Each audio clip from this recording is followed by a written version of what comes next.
In this video, I'm going to show you how to create your own character sheet, just like this one. As you can see, it contains 9 separate views, all combined into one sheet. I created this using a single workflow and only one input image. Notice how my input image has a high level of facial detail. Now, if we take a look at the final character sheet, let's zoom in on the face. You can see that we retain a fairly high level of detail in this final result as well. Hey everyone, welcome back. If you're new, welcome. As I mentioned in my introduction, we are going to take a look at this advanced workflow. I do expect you to have at least the basic understanding of how to use ComfyUI. If you do not have ComfyUI installed, I have a full video tutorial on the channel. I will place a link in the description below. Now, let's talk about the necessary files for today's workflow. You will get the full character sheet. This is an example showing you the final result. I've also included the input image in case you would like to use the exact same starting point. Finally, you will receive the workflow file that you can drag and drop inside of ComfyUI. They are all completely free. Just check the link in the description below. Let's start by dragging and dropping the workflow file directly inside of ComfyUI. This will load the workflow. At this point, your zoom level might be off. To reset the view, click on a blank space, press the period key. This should zoom you out and you should be able to see everything. If you have any trouble, you can always use the toolbar down below. Click on the fit view option. Now, although I said this is an advanced workflow, understanding how it operates is actually very easy. We will start from the left side and move towards the right side. That's all. Let's take a look at the first section. Click on the group, press the period key or the fit button. This will zoom you in. As you can see, it clearly says start here. You cannot go wrong. There are notes everywhere. This specific one tells you where to download the models, where to place them. As you can see, I'm using a Qwen image edit 2509 model as well as an SDXL model. I've noted here that you can replace the default SDXL model with any model of your choice. The same thing applies for the LoRA. Feel free to use any LoRA. You can also disable it completely. If you followed the channel for a while, you probably already have the Qwen image edit models. If you don't, check the link in the description below, or you can visit my channel. I will link to a specific Qwen image edit video that will walk you through downloading these models and placing them in the correct folders. Let's move on to the next section. This is responsible to generate the input image. This node here is part of a subgraph. Everything else is hidden from view. This simplifies the workflow. I am providing a high quality prompt to ensure that we get a great initial input image. This node here is just the preview. You can always make adjustment to this area before moving on to the next step, which is the processing part. Now, this is the core of this workflow. Once again, to view everything, you can click on the group and then press the period key to zoom in or out, depending on your zoom level. This is where you will get all the 9 different views that I have already set up for you. If you need to make any modification to these views, you must do it within these processing nodes here. By the way, you can enable, disable any of these nodes depending on the amount of VRAM that you have. Select it. In the toolbar at the top, you can click on the 3 dots and then you can bypass or unbypass that specific node. For now, I'm going to keep everything enabled. I have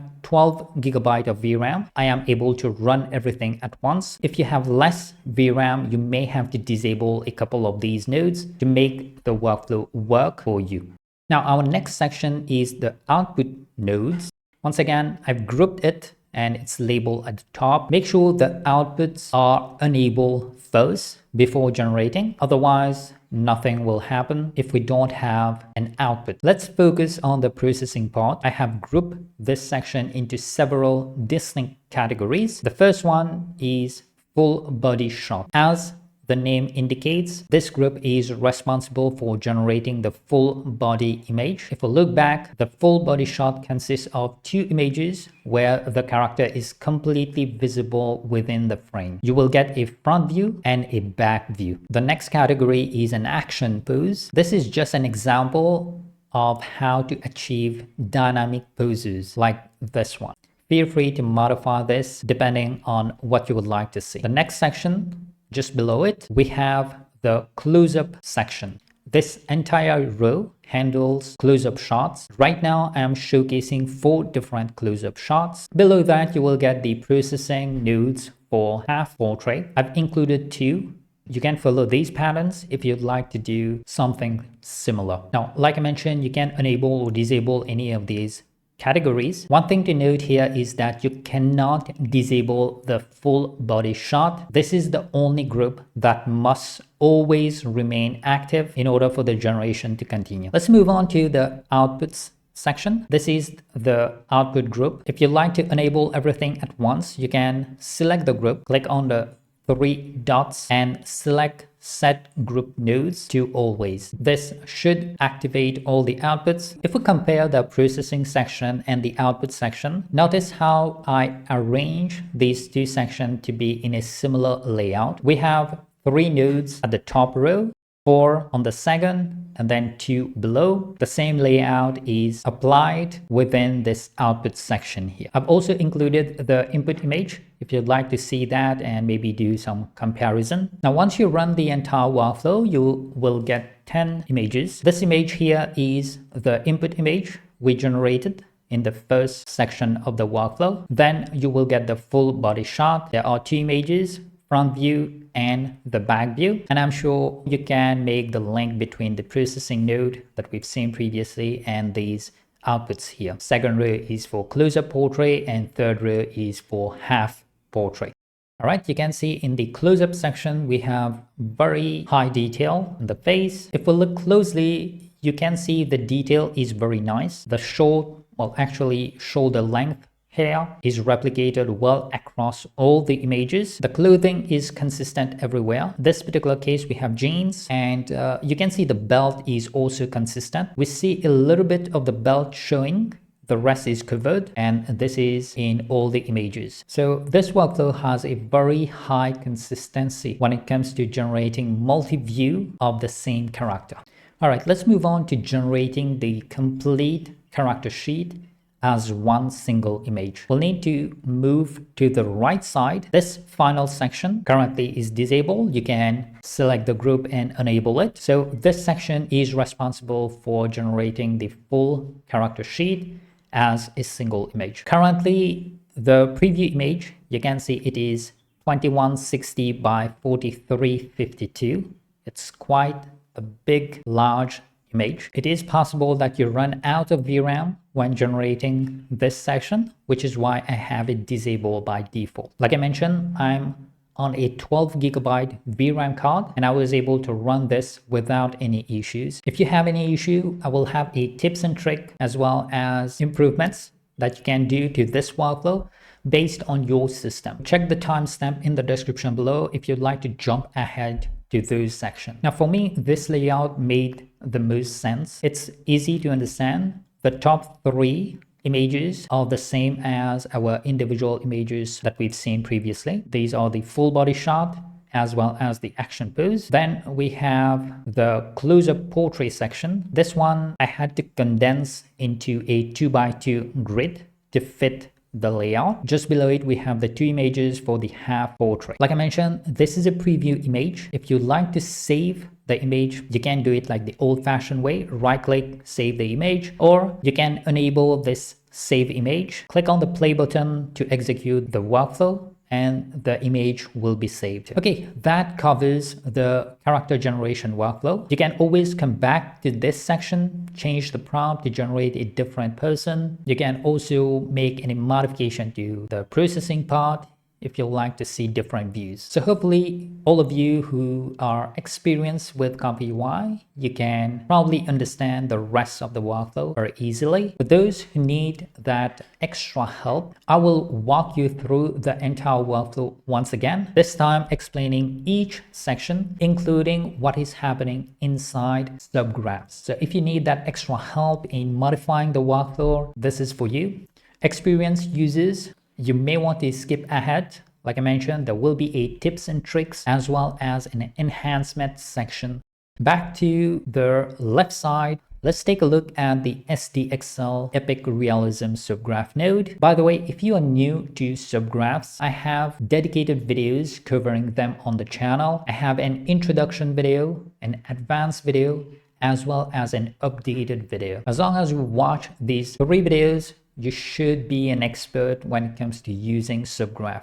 Let's go inside the Subgraph by clicking on this icon. If your screen looks empty, you can press the fit view to fit everything on the screen. Once again, the shortcut key is period, or use the toolbar at the bottom. This should be straightforward if you've used ComfyUI and SDXL model before. We have a load checkpoint node. The checkpoint name is being sent to the top level. The same thing is for the LoRA. If you don't want to use the LoRA, you must bypass the node, not disable it. Bypassing the node will allow you to use the checkpoint, skip the LoRA, and continue the rest of the workflow. I've included a help node here that will give you instructions on prompt engineering and how to get the best prompt. I made it very easy. Click on the link, go to ChatGPT. You don't even need an account. Copy the ask section and paste it into ChatGPT. Press enter. You will get a detailed result similar to this one. Now, of course, if you're using a different SDXL model or a different LoRA, then your final result will change. One thing to note here is try to use a model that generates anatomically correct images with very high detail. The less detail you have in your input image, well, the less detail you will have in your character sheet. Okay, remember that we are within a subgraph right now. Once you have your prompt, do not paste it inside this node. You will have to go to the top level and paste it directly in the subgraph node itself. If your model requires a specific sampler or scheduler, you will adjust it here in the case sampler settings inside the subgraph. You can always expose these fields at the top level depending on how you would like to modify the workflow. This save node is the one responsible to saving the input image that we are generating. If you don't want it, you can bypass this one, and at the top level you will only see the preview node. Let's move back to the top level. Click here. These breadcrumbs allows you to navigate back and forth when using subgraphs. We'll go back to the top level, move on to the processing section. Notice how each processing step has its own node and each one is a subgraph in itself. Let's go inside the first one. There isn't much to modify here as this works with the Qwen image edit. It's a basic Qwen image edit workflow. If you are an advanced user, you can use a different Qwen image edit model. There are different versions. There's a note here that says if you're using the standard version, you can change the number of steps to 50. I am currently using the lightning version, which is the 4-step lightning LoRA. This is the fastest method for generating these images. Quick metrics: since we are generating 10 different images, 9 for the character sheet and 1 for our input image, the total time for everything, including loading the model, is just under 400 seconds for me on my machine. Each one of these images, they take approximately 20 seconds to generate. If you are using the 20 steps or even the 50 steps version, then they will take longer to generate. In my opinion, that is the only thing that you will be changing here. Let's go back to the top level. Next, if you need to modify any of these views to suit your needs, you can change the prompt from the top level itself. Let's take a look at the first node. This first prompt is responsible for the full body portrait of same character. This is very important. You must specify of the same character. Then you can specify the view. This is where you're going to change it. You can also add details Make sure to maintain the professional character reference style sheet in the prompt. You will see this phrase in every view I have created. Okay, so things that you can change is character standing in a neutral position, arms relax, detail, clothing. These are things that you can change. You'll need to make sure to update the other prompts as well for the different views, if in case you would like to see the same thing across all the different views. For the full body shot, we have the front view and the back view. Now I'm going to leave the other prompts for you to examine at your own time, and I'm pretty sure it's very easy for you to modify all of these in case you would like to achieve different views. Now I've also exposed the resolution at the top level. For the full body shot, I am using 720 by 1280 as my resolution. For the close-up portrait and half portrait, I am using 1024 by 1024. Ideally, you want to stay within 1024 by 1024 or a 720p resolution. If you go too high, this introduces inconsistency. If you go too low, there won't be enough detail in the final result. Okay, let's take a look at the action pose. This one is slightly different. It is responsible to achieving dynamic poses. Right now, I am using the prompt as my only way to control the image. And I've mentioned here dynamic pose. The model is coming up with a pose by itself. If you like additional control, you can use an image as your pose control. Let's go inside the node, zoom in or out just so that you can see these two conditioning nodes. On the left side here, you will see we have image 1, 2, and 3. Image 1, which is in use, and then image 2 and 3 are currently unused. Image 1 is the input image. You should not disconnect this one, otherwise the workflow will break. However, you can make use of image 2 and 3 to get additional control. As an example, you can drag image 2 out, select load image, input your image here. Make sure you send this image into image 2 in the negative conditioning as well. The green node is positive, the one below it is negative. You can go back to the top level, and in the prompt you can type portrait of, well, your character. Make sure you have same character in your prompt. Then instead of in a dynamic action pose, you will write something like use image 2 for the pose. You can also use control image 1 using image 2 as the pose. All of that is going to give you the same result. You basically want to use image 2 as a pose control image or image 1. The rest of the prompt can be the same. You can also modify it depending on the character that you're generating. Okay, I've changed the seed. I've got a different image, and the workflow is still generating here, but let's take a look at the input image. The character is not fully in the frame, and we cannot see the hairstyle. Right now, the workflow interpreted the image and generated a full character based on that interpretation.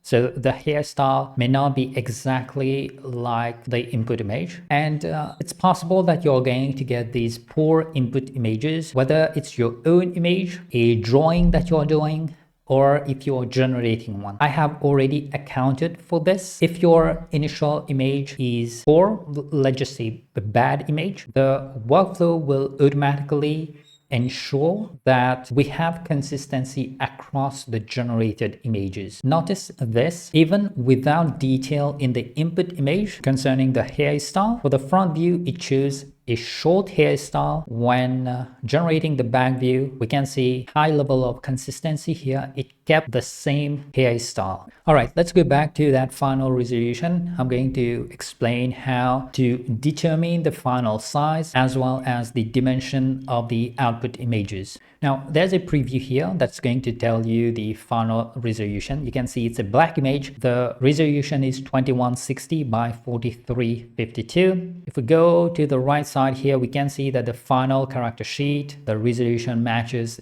this exact size. A little bit of math is involved. We are going to work from left to right, top to bottom. Each of these images, they have an anchor point. The anchor point for the images is always at 0, 0, which is the top left corner of that image. To place an image in the first slot, we are going to ensure that the placement is set to 0, 0. Then you just need to know the width and height of that image. For the full body shot, I know my resolution is 720 by 1280. If I want to place an image to the right side of this image, then I will need to offset by 720. I'm basically doing 0 plus 720. Now, if notice here, I have a gap of 10 pixels between the images. This gap is important if you are planning on printing out the character sheet. It's going to give you a space where you can cut the individual characters. Now, of course, if you're doing this digitally, you can be very precise. So you may want to remove the 10 pixel. Okay, let's go back to the calculation here. The first image is at 0, 0.